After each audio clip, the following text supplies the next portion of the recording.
السلام عليكم، شلون الشباب؟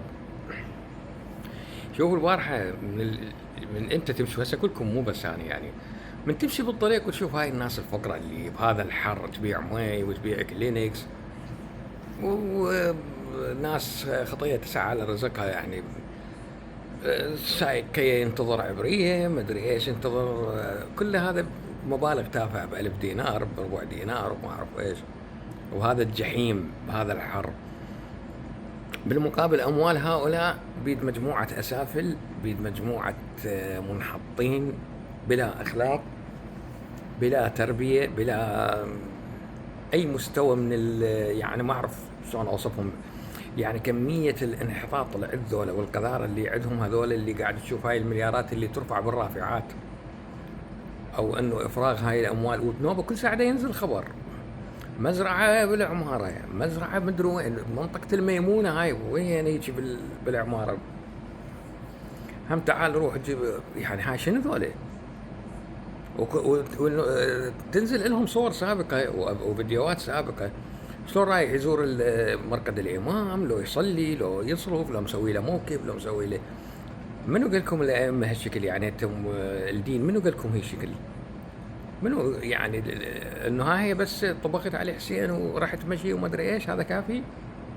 الدين مو هالشكل، الائمه يتبرون منكم هالشكل. يعني اذا انت كنت تعتقد انه الدين، لا الدين مو هذا.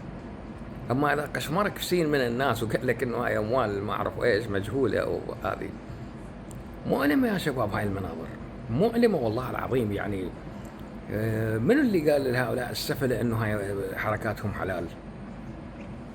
منو قال له انه مجرد ان يطبخ على رمضان او محرم هو هذا كافي بالنسبه له يدخل الجنه؟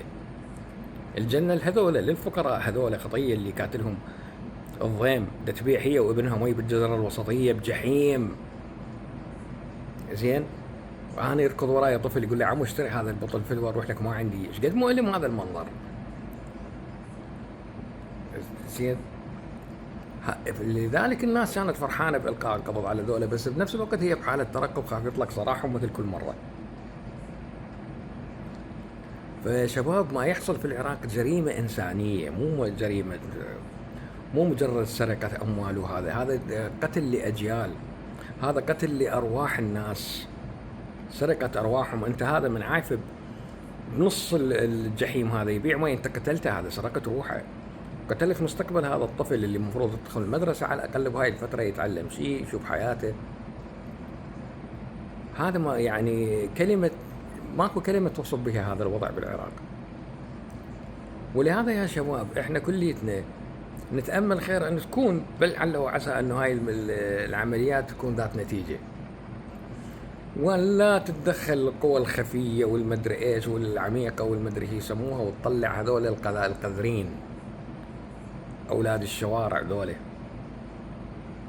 ويعودون من جديد يطلعون أمام الفضائيات اللي راح تستقبلهم مذيع لابس هذا أو مذيع نافخة شفايفه، والحمد لله على السلامة، ويعيد تسويق نفسه ويحكي بالأخلاقيات ويحكي بالدين ويحكي.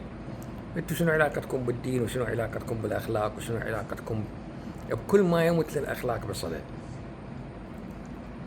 هذا كل سببه انه النظام الإداري العراقي بعد ما متغير.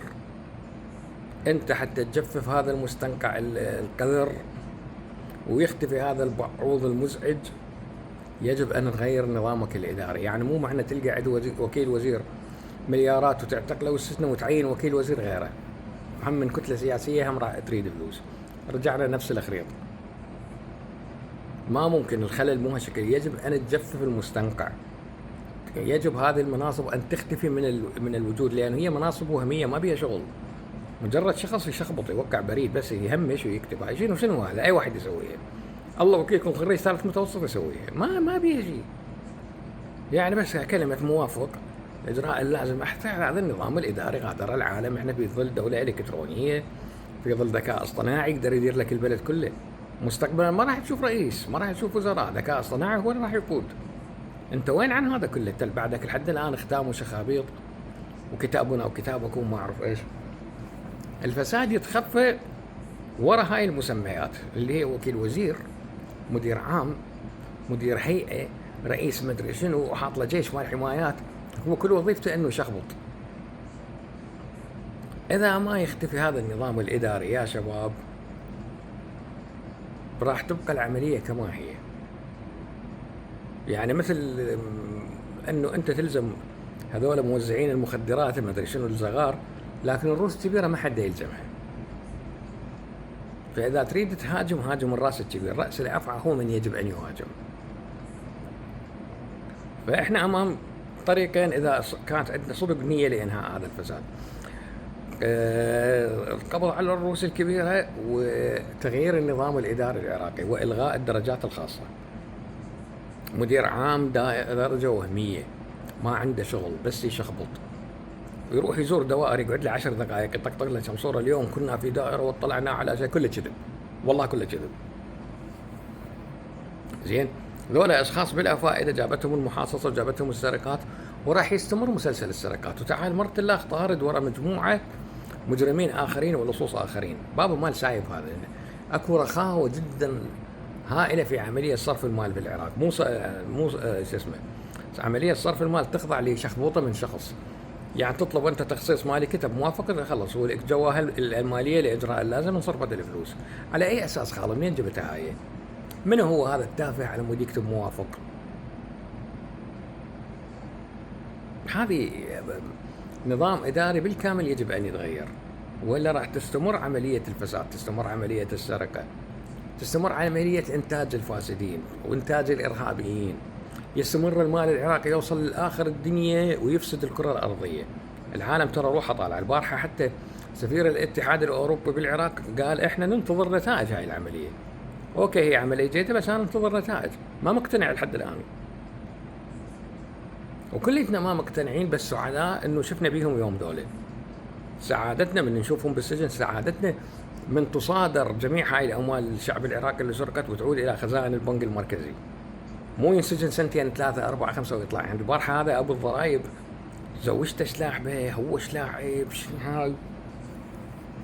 شنو هاي كميه السفاله هاي؟ لك شنو انتو؟ شنو زين ما تشبع؟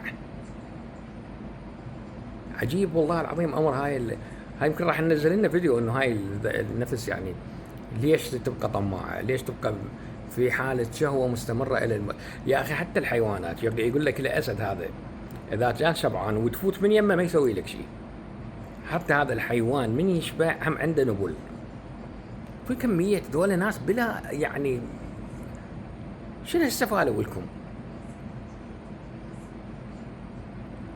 ماكو هيك يعني ما فتبقى يا شباب هذا الوضع راح يبقى اذا ما يتغير النظام الاداري العراقي، وراح يكون تبقى هاي المرة اللي تبيع مي بالجزر الوسطية. فتغيير النظام الاداري العراقي هو الاساس، هو من يجب ان يسعى اليه الناس. شكرا جزيلا.